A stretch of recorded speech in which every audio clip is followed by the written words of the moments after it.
That same angelic glow on his face. Could it be? Is it? Yes, it's Mr. Voiceman doing his weekly video before the Ravens game, right in front of the window, just like he always does.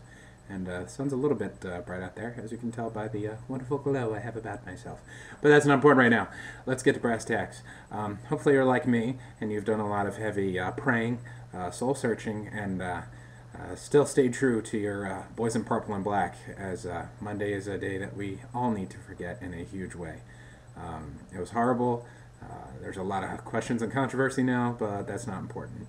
What is important is to focus on this week at hand, and it is against the Arizona Cardinals, who are flying on the West Coast and are flying from the West Coast to the East Coast and are, like the Jaguars, on a 5-game losing streak. They beat Carolina in week 1, and since then it's been the big old fat L across the board. Injuries are playing a big part in this, though. They're just disheveled by injuries constantly. Beanie Wells, their feature running back, who a couple weeks ago he went crazy on the Giants, ran for 127 yards and 3 touchdowns.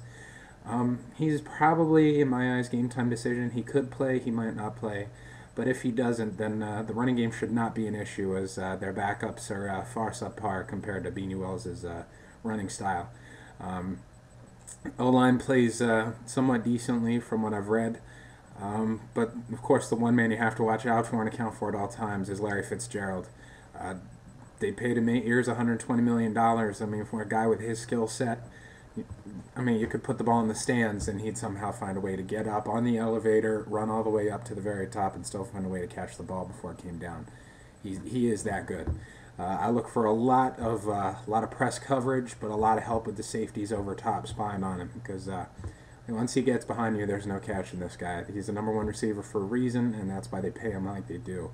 So I think Mr. Reed's going to have his hands full on the backside of the field. No matter who they put on him, be it Jimmy Smith or Kerry Williams, they're going to have to press him, they're going to have to be aggressive, and they're going to have to stay stride for stride with him, so as long as to not get burned. But of course, that all depends on if we can or cannot get to Kevin Kolb, who is inconsistent to a T in his first year as a full-time starter. They put some decent pieces around him, but I don't know if he really utilizes them too well. So as long as Haloti and Terrell have their way with him and they have their big old mutton chops right in his face, it should be an easy day for our defense to come up with a few turnovers. One other thing, of course, as most Ravens faithful know, Todd Heap's now in the Arizona Cardinals. We makes his return to M&T Bank Stadium. Thought it was really cool. He took out a half-page spread in the Baltimore Sun to say, guys, thank you for your time in Baltimore. To the fans, my heart will always reside in the city.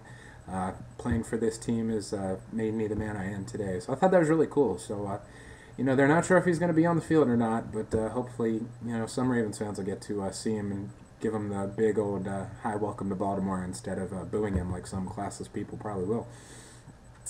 Now, offensively, let's just hope that there is a wide-open game plan, that there is a lot of communication between Cam and Joe, and that the offensive line can give him time to go through that game plan. Because if not, I don't want it to happen, but there's a very good chance that there could be another occurrence like that happened in Jacksonville. The Cardinals do not have anywhere near as good of a defense, but given the state and age of the NFL this year, once one team has success against you, it's on tape, and then there you go. Every team knows how to beat you. So I do expect the Cardinals to come out in a bunch of bump and run press coverage formations, trying to knock our young receivers off of the line and out of their routes. And it might be tough for the young guys to adjust. Hopefully they can. Luckily, though, Arizona's corners are not as skilled as Jacksonville's. Patrick Peterson, he is a rookie for a reason. I wouldn't expect them to pick on him too much, though, because he was a first-round draft pick, I believe number 3 overall.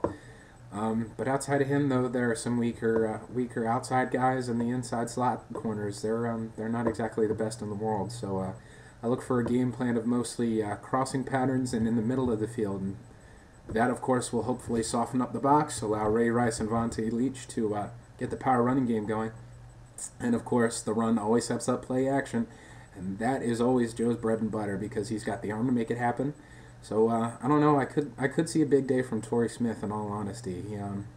There is the ability to stretch this defense out, and I think he can get above and beyond everybody else in that defense, especially with Kerry Rhodes, the Pro Bowl safety, probably being out with, I believe, a hamstring injury.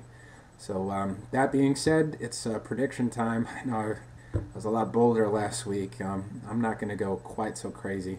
I look for the offense to rebound. I don't know by what stride, but as long as the offensive line gives protection when needed, and a lot, and a lot, and a lot, and a lot, and a lot. And I say that because I probably could see Ricky Williams and Ray Rice running the ball close to, I don't know, I want to say 45 times, give or take, this game.